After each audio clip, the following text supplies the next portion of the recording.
Hey everyone, welcome to our woodlot. My name's Steve. And I'm Beth, and we're members of the Kawartha chapter of the OWA. Our woodlot is located between Minden and Lindsay, just outside of Coboconk. We've had the woodlot for 5 years and it's 185 acres. About 30% is what you can see here. It's an old sugar bush, and the last owner had about 1,500 taps in, but we haven't done any maple syrup. The other 30% is a mix of spruce and white pine and Scots pine that we think that he planted for Christmas trees, but we'll show you that in a bit. And then the other thing that we wanted to show you was our burgeoning Korean pine plantation or orchard, which takes up the last 40%, which was old pastures that we're converting. Let us show you around. This forest is mainly maple, the sugar maples, but there are some basswoods and also some red oaks, but the majority is sugar maple.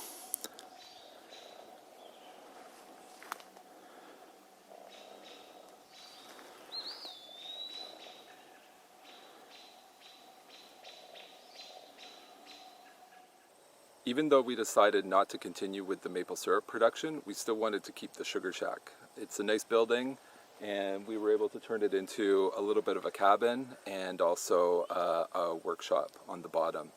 It was also really handy for the first couple of years when we were coming up on weekends and spending a fair bit of time up here, planting the Korean pines and doing other work on the property. Yeah, and this year we decided that we wanted to be up here full-time and eventually build a house. And we started getting really into other types of edible nut trees. So you can see behind us, in front of the old sugar shack slash cabin, is a bunch of raised beds, which we're going to talk about now. Okay, so here we are at the raised beds, or the air pruning beds, I should say. I'll just give you a quick overview of what we're growing. Right here, much to the joy of, hopefully, of the other OWA members, we've got some butternuts.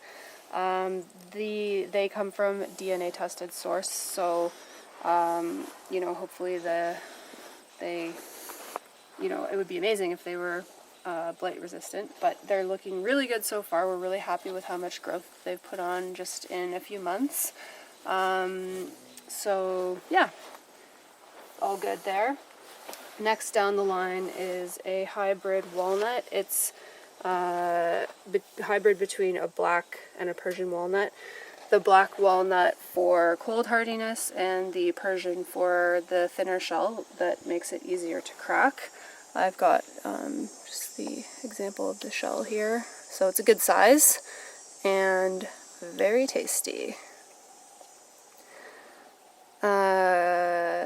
Here we've got some chipmunk deterrent. And then below that is the yellowhorn, which I'm really excited about. I haven't really seen too much of it here in Canada. It's mostly known as an ornamental because it has really nice foliage and flowers, but it's also got an edible nut that looks like a tiny chestnut. You can see an example here.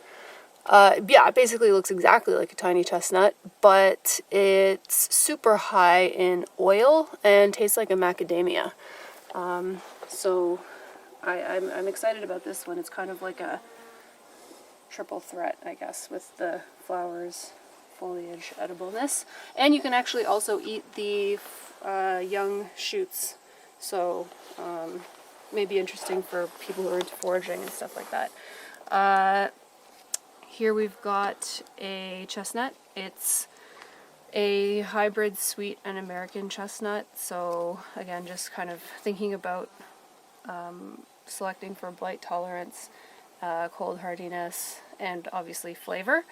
They're looking good, so Everything in these beds has been growing since about, we planted them out in the beds in late April, early May. So it's now July and they're looking good. This last bed, along with the other three that are behind me, are all Korean pines. So they are looking small but mighty and happy. Just to get a sense of the size of the nut, that we planted, that these guys came from. You know, it's a lot bigger than the pine nut that you'll buy at the grocery store.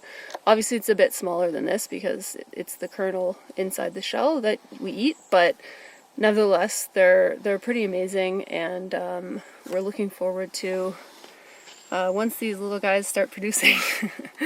We planted these also for our own purposes, so we can sort of, as we clear out more land for more pine nut trees, or if we need to infill in places so that we've got our own source. And that's the case across the board.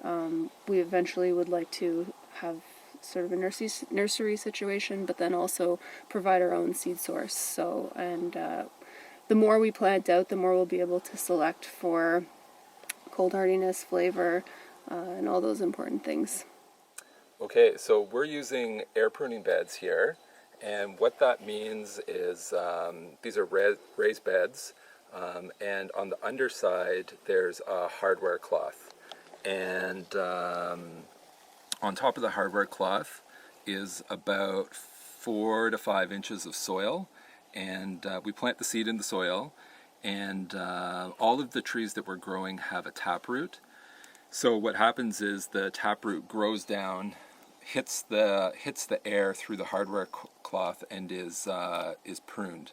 And what that allows is, or spurs, is the tree to start growing lateral roots sooner than they would normally if the taproot wasn't pruned. In nature, the taproot is going to take all the energy for the first few years and then start growing the lateral roots. But in our case, we're going to be taking these out of the air pruning beds and either selling them or putting them out on our property in a field and digging them up later. So we don't want that taproot getting in the way of that process. And we also want to have a really nice fluffy root ball to help them take off once they get out there. So we built these from, a friend has a mill, and he gave us these side pieces, and then a spruce tree fell over, so we took that and chopped it up to make these risers. And yeah, the soil is just a triple mix that we got from a local construction company, and then mixed with a little bit of manure that was aged and some extra sand. And then the other thing that we're doing is fertilizing these with a fish and kelp emulsion. Yeah. And then something else that we're really interested in is these pawpaws. Yeah, so the pawpaws, we're really happy that any of them have come up. We had an unexpected, very, very, very, very late frost this year. And obviously they're pretty sensitive to cold. They're definitely pushing the limits of the zone here. So we've got quite a few, and if you'll come over to this other side, you can see these ones are looking even healthier. So we're really excited about the pawpaws. The fruits, so pawpaws are one of the only native fruit trees to North America. They kind of, well, their natural zone is the Carolinian forest, but even there, they got wiped out a lot just through settlers coming and clearing land for agriculture and stuff. So they in the wild will grow in thickets, and the fruit pretty much looks like a green mango and has a similar texture. It has sort of, if you slice it in half, it has a row of really big seeds. You'll see some of them. They're like maybe nearly an inch long. And the flavor, the texture is kind of custardy, and the flavor could be described as like a combination between banana and mango. I've only had them a few times because they're so hard to find. They're actually really good if you freeze them, and because they kind of take on, like a banana does, an ice cream consistency. So that's my favorite way to eat them. So, we're really rooting for these guys and we'll be taking extra special care of them. Here's a pawpaw that we have planted. It's been dying back the last couple years, but this year it's starting to take off again, and I think we'll try protecting it over the winter, and hopefully we'll just help it to harden off and hopefully get its winter legs. Okay, this is an example of the spruce plantation on the property. It's planted 4x6, and from cutting some of the trees down, we've found that it's about 30 years old. Animals don't tend to seem to like to come in here, other than this guy. So obviously it should have been cleared out a long time ago. So we've been playing catch up over the last few years. This is the results of us thinning about 5 acres. We cut the trees out in a random pattern just so that it started to look more like a natural forest and less like a plantation. But you can see that there's a lot of regeneration happening with ash and some maples, and we've planted some different varieties in. There's some walnut and beech and some Siberian pines. But it's starting to look good. It's less creepy as you walk by.